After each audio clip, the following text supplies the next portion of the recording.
எல்லாம் படம் பார்த்துட்டு ரிவ்யூ கொடுக்குற நம்ம கடந்த மே 16ஆம் தேதி மாமன் டிடி நெக்ஸ்ட் லெவல் அப்படின்னு சொல்லி 2 பெரிய படம் வெளிவந்ததுனால இப்படி ஒரு படம் வெளிவந்ததே பெரும்பாலானவங்களுக்கு தெரியாம போச்சு. அண்ட் 2வது வாரம் நல்ல ஒரு ரெஸ்பான்ஸும் 3வது வாரம் முன்ன வெளிவந்ததோட கூடுதலான திரையரங்குல வெளியிட்டாங்க. நவீன் நடித்து அறிமுக இயக்குனர் லோகேஷின் 11 படத்தை பத்தி பார்க்க போறோம். இந்த படம் பயங்கரமான ஒரு த்ரில்லர் ஸ்டோரியா ராட்சசன் துருவங்கள் 16 போர்த்தலி மாறி இருக்கும் அப்படின்னு பல பேர் சொல்லிட்டு இருக்காங்க. எனக்கு இந்த படம் பார்த்ததுக்கு அப்புறம் என்னுடைய ஒப்பீனியன் எப்படி இருக்குன்றத வாங்க பார்க்கலாம். பட் அதுக்கு முன்னாடி இந்த படத்தோட ஸ்டோரியை ஷார்ட் அண்ட் ஸ்வீட்டா பார்க்கலாம் வாங்க. முதல்ல தொடர்ந்து கொலை பண்ணிட்டு இருக்கக்கூடிய ஒரு மர்மமான நபர், இந்த கொலைக்கு பின்னாடி என்ன ரீசன் இருக்கு அப்படின்னு சொல்லி போலீஸ் இன்வெஸ்டிகேஷன்ல கண்டுபிடிக்கிறாங்களே அப்படின்றதான் இந்த படத்துடைய என்டையர் ஸ்டோரி. இந்த படம் பார்க்கும்போது எனக்கு கிட்டத்தட்ட ராட்சசன் படம் ஞாபகம் வந்தது அப்படின்னே சொல்லலாம். அந்த படம் எந்த அளவுக்கு ஒரு பயங்கரமா த்ரில்லர் கொண்டு போயிருந்தாங்களோ அதுல வரக்கூடிய ஒரு கான்செப்டை இந்த படத்துல பயன்படுத்தி இருக்காங்க அப்படின்னு தான் சொல்லும். அந்த கான்செப்டும் கூட நம்மளுக்கு ரியலா நம்ம லைஃப்ல கனெக்ட் பண்ற மாதிரியான ஒரு கான்செப்டா கொடுத்துருந்தாங்க.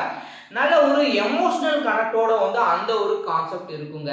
இது போக படம் ஸ்டார்டிங்ல இருந்து எண்டிங் வரைக்கும் நம்மளுக்கு எந்த இடத்துலயுமே சுத்தமா போரே அடிக்காது. ஏன் இன்டர்வல் சீன் வந்ததே கூட தெரியல.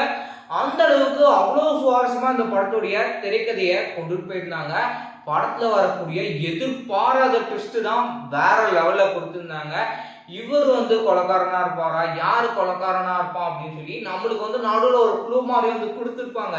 பட் கிளைமேக்ஸ் போய் பாருங்க, யார் அந்த உண்மையான கொலைக்காரன் அப்படின்னு சொல்லி நீங்களே ஷாக் ஆகிற அளவுக்கு கொடுத்துருப்பாங்க. படத்துல பாடல் டீசெண்டா கேட்குற அளவுக்கு கொடுத்துருந்தாங்க. காதல் பாடலாகட்டும் இல்லை அதாவது ஃபர்ஸ்ட் ஓப்பனிங்க்கு ஒரு சாங், படம் ஆரம்பிச்சு ஒரு கொஞ்ச நேரத்தில் ஒரு சாங் கொடுத்துருந்தாங்க. டி இமான் இந்த படத்துடைய த்ரில்லர் ஸ்டோரிக்கு தகுந்த மாதிரி சும்மா பேக்ரவுண்ட் மியூசிக்கை பிச்சு உதறிட்டாரு அப்படின்னு தான் சொல்லும். அந்த மியூசிக் எனக்கு கேட்கும் போது இந்த படம் த்ரில்லர் ஜானருக்கான ஒரு மியூசிக்கா மட்டும் இல்லாம நல்ல ஒரு டான்ஸ் மூமெண்ட்டுக்கான ஒரு மியூசிக்கும் இருக்குது. ஏன்னா நடுவில் யாராவது ஒருத்தவங்க டான்ஸ் ஆடுற மாதிரியான காட்சியும் அந்த பாட்டுல கொடுத்திருந்தாலும் அழகா மேட்ச் ஆயிருக்கும் அப்படின்னு சொல்லலாம். படத்துல நவீன் ஆகட்டும் இல்ல முக்கிய கதாபாத்திரம் நடிச்ச எல்லாருமே தனக்குன்னு கொடுக்கப்பட்ட கேரக்டரை ரொம்பவே நீட்டா நடிச்சு கொடுத்துருந்தாங்க. எனக்கு இந்த படம் மொத்தத்தை எப்படி இருக்கு அப்படின்னு எடுத்துட்டீங்கன்னா ரொம்ப நாளைக்கு அப்புறம் பயங்கரமான ஒரு த்ரில்லர் ஸ்டோரி பார்த்து ஒரு ஃபீல் கொடுத்துருக்கு. பார்க்க நினைக்கிறவங்க இந்த படத்தை பார்த்து என்ஜாய் பண்ணுங்க.